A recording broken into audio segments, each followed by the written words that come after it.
Good morning everyone, welcome to all of you मेरे भाई। Booster pack 52। So booster pack latest released toughest और lengthy questions को smart approach में deal करते हैं, राइट। क्योंकि शॉर्ट सीजन है, क्वेश्चंस कम है, बट एक्सेस में कमी नहीं रहेगी। तो ये पहला क्वेश्चन देखो। ये क्वेश्चंस इजी है, लेकिन लेने का मकसद ये है कि देखो कि जब आपका एलसीएम, ठीक है, मतलब कुछ टेढ़ा मेढ़ा नंबर दे दे तो कैसे करते हैं, ठीक है। और ये एक्चुअली में ओली बोर्ड का क्वेश्चन है। ये सीजीएल प्री और सीजीएल मेंस में आते हैं। आपका टाइम कंज्यूमिंग ना हो, इसको 10 to 15 सेकंड में कैसे सॉल्व करते हैं इसके बारे में बात करेंगे। और ये तो इजी क्वेश्चन है, क्योंकि आपका एक्सेस चाहिए इसमें, ठीक है, कि अब जाते कैसे हो, बस हो जाएगा। आज ये वाला तो बहुत इजी है, लेकिन यदि आप नहीं जानते हैं तो ये भी टफ लग सकता है, लगेगा, लग सकता नहीं। और ये तो लगता ही लगता है। देखो, जिसने टॉप करा उसको 42 सेकंड लगे हैं, आपको हम 15 सेकंड में दिखाएंगे करके। और ये राइट। तो बात करते हैं, क्या कहता है ना, अब जो भी कहता है यार देख लेते हैं। ये कह रहा है कि दो नल है, एक टंकी को 4 घंटे और 38 घंटे में भर सकते हैं। ये 4 घंटे में भर सकते हैं, ये ये 38 घंटा में भर सकता है। चूंकि भर सकता है, पॉजिटिव पॉजिटिव नहीं देंगे, लेकिन नेगेटिव का ध्यान रखना, जो खाली करेगा। तो तीसरा नल 38 घंटे में खाली करते हैं, ठीक है। एलसीएम कैसे लेते हो आप? एलसीएम निकालने मत बैठना मेरे भाई, नहीं तो यदि गंदा डेटा दिया ना तो मुश्किल हो जाएगा। मैंने 4 का 4 लिख लिया, क्यों लिखा अब सुन बताता हूँ। 4 का 4 ले लिया। अब यहाँ पर 38 है, इसके अंदर 2 है, तो मैं लूंगा यहाँ पे 19। आपको 38 पुराना है, यहाँ पे लूंगा 19। और यहाँ पर भी 38 है, तब तो हो ही तो गया एलसीएम।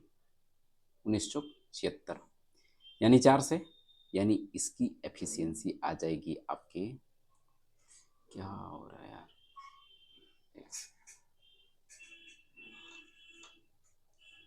इसकी एफिशिएंसी हो जाएगी 19। और इसका कितना हो जाएगा, 19 चौक 76 38, यानी इसकी एफिशिएंसी हो जाएगी 2, और इसकी हो जाएगी -2। आपको ये पता है ना, ये आपका टाइम होता है, ये वाला टोटल वर्क होता है, और ये आपका एफिशिएंसी होती है। टोटल वर्क बराबर टाइम इनटू एफिशिएंसी होती है। कोई दिक्कत तो नहीं, ये तो बच्ची वाली चीज़ है। अब तीनों नल को एक साथ खोल दिया जाता है। आप ध्यान एक चीज़ रखना, क्या पता है, ये लास्ट लाइन कि खाली टंकी को 1/4 भरने में कितना समय लगेगा, ठीक है। मिस्टेक यहीं पे हो सकती है। क्यों मिस्टेक हो सकती है आपको मैं बताता हूँ।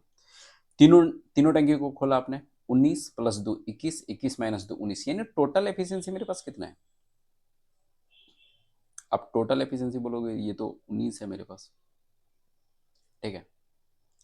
यदि आपने ये लास्ट वाला लाइन नहीं पढ़ा, ठीक है, कि 1/4, तो आपका सवाल हो जाएगा गलत। बोला कैसे? 1/4 भरने का मतलब क्या है, 4 × 19, पूरा टंकी है, 1/4 भरना है, यानी 19 यूनिट को ही तो भरना है, 19 यूनिट को भरना है। और एफिशिएंसी कितना है मेरा, 19 है। तो कितना टाइम लग जाएगा, 1 घंटा, ठीक है।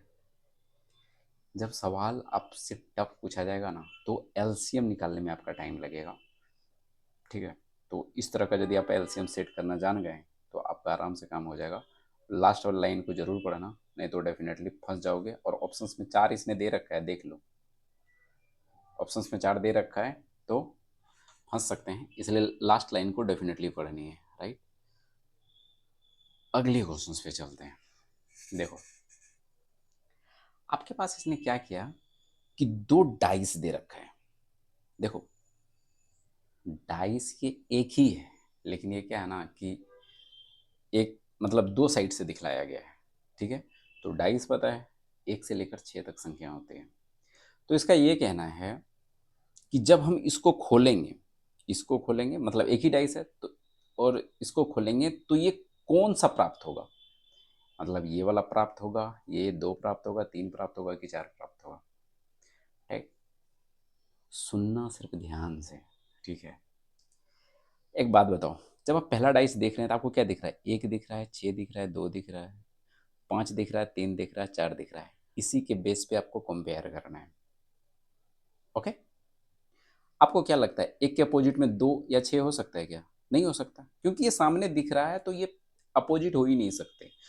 उसी तरह से यहाँ पर 5 3 4 दे रखा है तो ये एक दूसरे का अपोजिट नहीं हो सकता है, क्योंकि ये एक तरफ से दिख रहा है। तो ऑप्शन को कंपेयर हम इसी से करेंगे। 1 का 4 आपको कहीं कंपेयर नहीं हुआ, कोई बात नहीं है।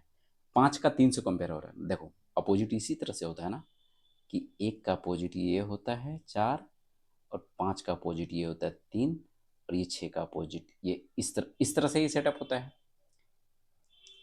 ऑल्टरनेट कुछ सेट करते हैं। तो 1 का 4 कंपेयर मेरा नहीं हो पाया, कोई बात नहीं। 5 का 3, क्या 5 और 3 एक साथ आ सकता है? नहीं आ सकता है, तो ये ऑप्शन सबका कट गया। अब देखो 1 और 3, 1 और 3 कंपेयर नहीं हुआ, कोई बात नहीं। 6 और 5, 6 और 5 भी कंपेयर नहीं हुआ। 4 और 2, 4 और 2 कंपेयर नहीं हुआ। इसका मतलब ये कि मोस्ट चांस नहीं, कि आंसर यही है। अगला भी देख लो। 4 का अपोजिट में 1, क्या 4 का अपोजिट में 1 कंपेयर नहीं हुआ, कोई बात नहीं। 6 का अपोजिट में 2, 6 का अपोजिट में 2 क्या हो सकता है? नहीं हो सकता है, क्योंकि ये दिख रहा है एक साइड से। 6 का अपोजिट में 2 हो ही नहीं सकता, तो ये फिर ऑप्शन सबका कट जाएगा। ये 3 का 6 कंपेयर हो रहा है? नहीं हो रहा है। 4 का 5, क्या 4 और 5 एक दूसरे के अपोजिट हो सकते हैं क्या? यदि ये अपोजिट हो सकते तो आपको दिखाई कभी नहीं देता, तो ये भी आपका ऑप्शन नहीं होगा। मैंने तो समझाने के लिए इतना टाइम लिया है, आप सोच लो कि आपको कितना टाइम लगेगा। लेकिन एक चीज़ ध्यान रखना कि मतलब अपोजिट ऐसे चलता है, 3 का 6, 4 का ये यहाँ से, और इसका यहाँ से।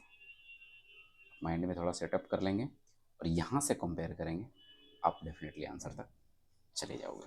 राइट, नेक्स्ट पे चलते हैं। देखो ये क्या है ना, एक मार्ग है, एक पाथ है, आप उसको रास्ता को फॉलो करना है। कैसे फॉलो करते हैं, सुनना ध्यान से। ये डी है ना, ये ए है, इसका मान लो कि ये रास्ता ओपन है, तो डी से आपको ए पर जाना है। डी से ए पर जाना है, चूंकि ये यहाँ पर डी है, इधर तो जा नहीं सकते क्योंकि ई है, हमको ए पर जाना है। डी यहाँ पर बराबर है, चूंकि बराबर कोई गेट नहीं होता, ये ओपन होता है दोनों तरफ से, तो आप इधर से जा सकते हो, सी पर आराम से जा सकते हो।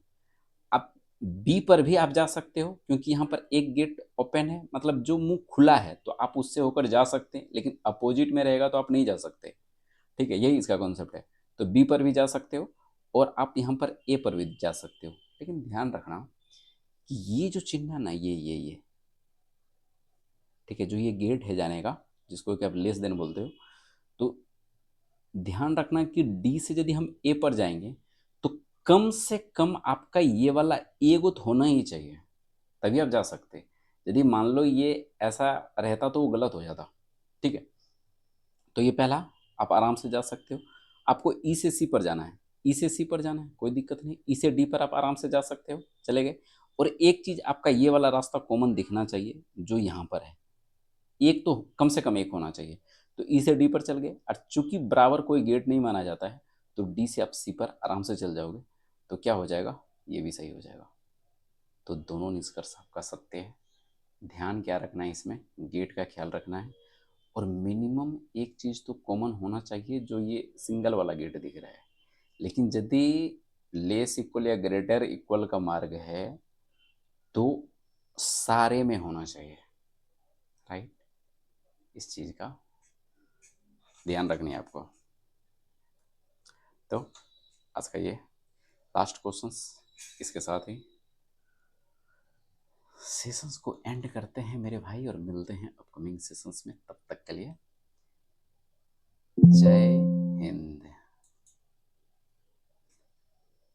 इसको कर देते हैं